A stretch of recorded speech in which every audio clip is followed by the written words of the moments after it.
Okay, let's unpack this. For this deep dive, we're looking at a country that I think gets really overlooked in conversations about the global diaspora. It really does. It's a hidden giant in this whole narrative. Argentina. Most people, they immediately think of New York, maybe Paris, when they consider large Jewish populations outside of Israel. But Argentina, well, it holds the largest Jewish community in all of Latin America. And when you put that into a global context, it's just astonishing. We're talking about, what, roughly 180,000 to 200,000 people? That's right, which makes it the sixth largest Jewish community worldwide. The sheer scale of that. I mean, it fundamentally changes how you have to view the global diaspora. It certainly does. So our mission today is to take the sources you've provided and really just extract the most important nuggets, from the immigration waves to the cultural contributions to understand how this powerful community was built. And we absolutely have to start with the deepest roots because the history here is, it's far older and way more precarious than most people realize. Here's where it gets really interesting. The story of Jewish life in Argentina doesn't start with those big mass migrations in the 19th century. You have to rewind the clock. All the way back. All the way back to the early 1500s. 5 centuries ago. I mean, that's before Argentina was even Argentina. Exactly. We're talking about Sephardic Jews who were fleeing the Spanish Inquisition. They were the original, I guess you could call them daring pioneers, who sailed with the Spanish and Portuguese colonists. And they were flat out defying official authority to even be there. Really. Completely. So these weren't immigrants arriving with papers and everything in order. These were men and women who were essentially conversos or crypto Jews. Meaning they had to practice Catholicism on the outside, but they were secretly maintaining their Jewish traditions. That's the powerful historical insight here. Their very existence in the New World was built on this act of secrecy, of survival. They led an incredibly precarious life, constantly fearing discovery, persecution. Wow. Yet their perseverance provided this crucial, albeit underground, continuity for centuries. The seed was planted, a community founded on defiance. And that seed eventually met fertile ground. Fast forward to the 19th century, Argentina declares independence and starts actively seeking immigrants, offering land, offering prosperity. And this is when the modern community just begins this rapid expansion. The shift after independence was dramatic. So from the mid-19th century onward, that's when you see the huge Ashkenazi influx, the late 19th century arrivals. Known locally as the Russos, they were just pouring in from Russia and Eastern Europe. And they were fleeing, it was grinding poverty, but critically, it was the state-sponsored anti-Semitism, the horrific pogroms that defined life in Tsarist Russia. Right, and when we talk about the Pale of Settlement, that's not just a place on a map. No, not at all. It was this restrictive zone where millions of Jews were forced to live under these impossible conditions. They were forbidden from owning land, from many professions. That context is vital because it explains the extreme measures that came next. This was an organized, almost ideologically driven movement. And it was financially supported by the philanthropist Baron Maurice de Hirsch. He set up the Jewish Colonization Association, the JCA. Right, and he didn't just provide funds. You said he had a philosophy. What was it? His goal was, well, it was radical. He wanted to normalize the Jewish people by de-urbanizing them.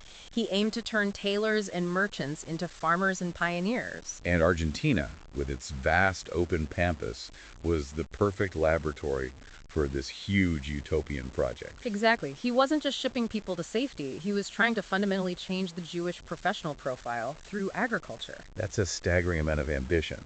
But what's so fascinating here is that while the Russos were, dominating the numbers, the immigration story wasn't strictly an Eastern European one. Not at all. And this is a key differentiator of the Argentinian community. At the same time, you have this parallel thread of Sephardic immigration weaving its way into the tapestry. Coming from where? They were arriving from places like Morocco, Damascus, and the rapidly declining Ottoman Empire. So you have two very distinct Jewish cultures arriving on the same shores at roughly the same time. Exactly. And they settled differently. The Syrian Jews in particular, they formed these really tight-knit communities, often concentrating in certain areas of Buenos Aires. And there are still signs of that today. Oh, absolutely. If you want a tangible piece of this history, you have to visit the Ortora Synagogue. It's an active place of worship today, and it's noted for this incredible blend of Syrian and Ottoman architecture. It even has a large onion dome. A real testament to the diverse, non-European origins of the community. For sure. It's right there in stone. And then moving into the 20th century, the waves continued, but they shifted focus again. We see a small number of Jews fleeing Nazism from Germany, Central Europe. Finding refuge there, yes. And then later on, you get economic migrants from some of the neighboring Latin American countries. It's like a complete global history condensed into one nation. And we should probably acknowledge the modern relevance here, too. The current political climate is often described as, well, favorable. President Javier Milei is noted in our sources as a strong public supporter of the Jewish people in Israel. Yeah, that's important context to have when we're discussing the community's overall sense of security and contribution today. Speaking of contributions, let's turn to the section that I think always surprises people the most. It speaks directly to Baron de Hirsch's vision, The Jewish cowboys. the Gauchos Judeos. This is one of the most romanticized and maybe least understood chapters in Argentinian Jewish history. You had thousands of Eastern European Jews, many of whom had never touched a horse, never seen a plow, Right.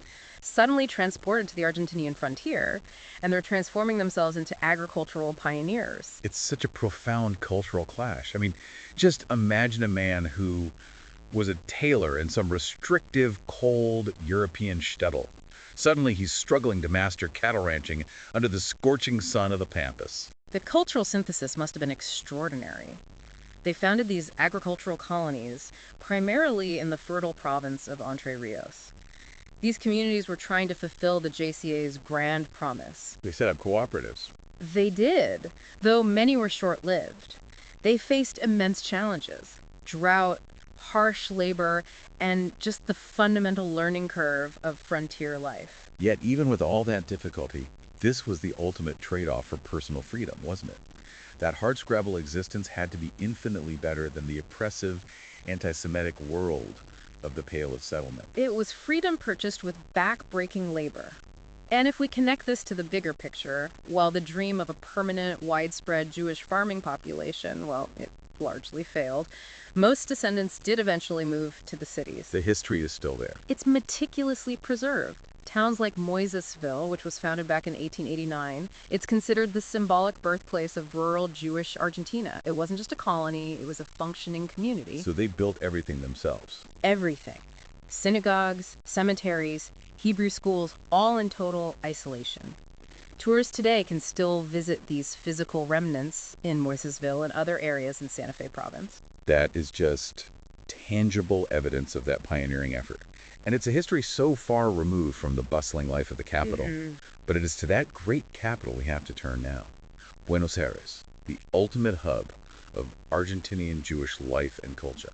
Buenos Aires is where the vast majority of the community settled and where they really exerted their strongest cultural influence. Historically, the area known as once was the original Jewish quarter. That was the old garment district. The massive former garment district. I mean, you can just picture the streets filled with merchants and tailors, that energy of a bustling immigrant area. For sure. And then you have other neighborhoods. Absolutely. You have Belgrano and Villa Crespo, and these are neighborhoods that are just repositories of those 19th century immigrant stories. They're filled with anecdotes, with architecture that reflects those first generations. And crucially, the neighborhood that represents that distinct Sephardic thread we talked about earlier. Baracas. Baracas is key.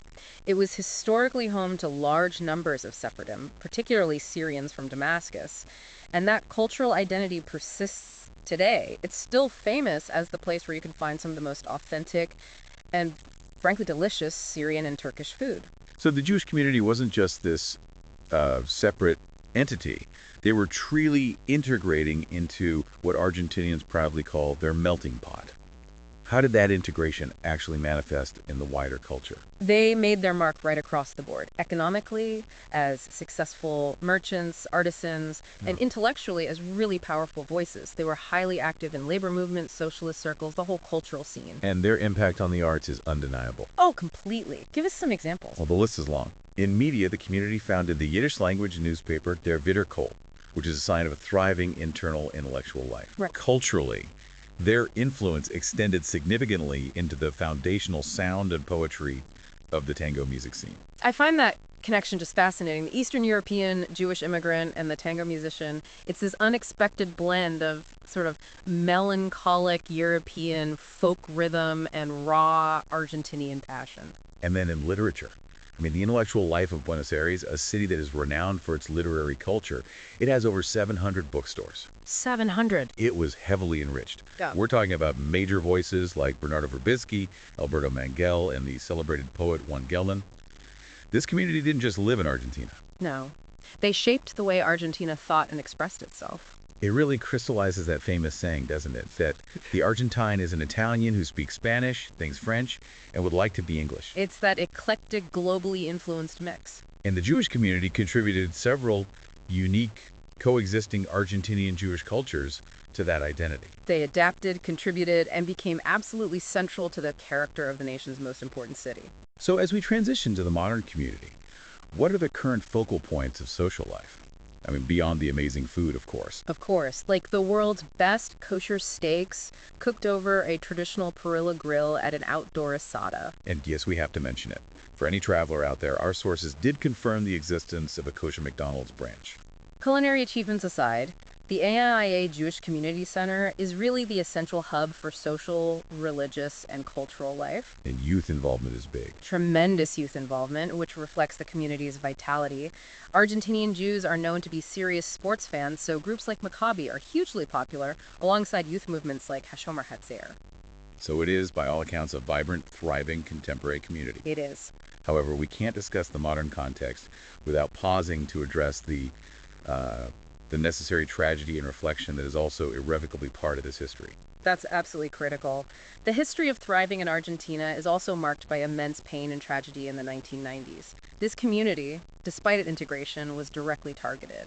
We're talking about the horrific terrorist attacks. Yes. The bombing of the Israeli embassy in 1992, and then, even more devastatingly, the 1994 AMIA Jewish Community Center bombing. These were acts that just fundamentally altered the community's sense of safety, their sense of vulnerability within Argentina. They are such sobering reminders that prosperity and integration, they don't always guarantee immunity from global conflicts. That's the lasting implication. Today, visitors often tour the Buenos Aires Holocaust Museum, the Museo del Holocausto, and they pay respects at the public memorials dedicated to those victims. Right, and these sites serve not only as remembrance, but as a constant acknowledgement of the geopolitical realities the community faces. So what does this all mean when we sort of synthesize the entire narrative? Argentina's Jewish heritage is this continuous story. It starts with defiance in the 1500s, moves through agricultural reinvention with the Jewish cowboys, The Gaucho Studios. and culminates in this deep urban cultural influence that shaped everything from literature to the actual rhythm of the tango. It's a narrative of extraordinary adaptation. It shows how the distinct Argentinian Jewish cultures, plural, as you said, emerge from centuries of constantly adapting and contributing new elements to a nation already known for its incredibly complex global identity. And for anyone listening who wants to connect with this layered history, it's probably worth noting that for American travelers, the current exchange rate with the US dollar is quite favorable. Yeah, that's a good point. It makes those heritage tours, exploring both the urban sites and the rural history, highly accessible right now. And that accessibility allows you to really touch this history. It does. The community's enduring legacy is that they did not merely survive, they fundamentally enhanced the culture around them. And as you reflect on this surprising depth of history, here's a provocative thought for you to chew on. Given that early Jewish immigrants were instrumental in shaping rural Argentina's identity as cowboys, and later ones significantly influenced the foundational sound and poetry of tango, what other aspects of core Argentinian culture beyond literature and cuisine do you think have been quietly shaped by this massive, diverse community?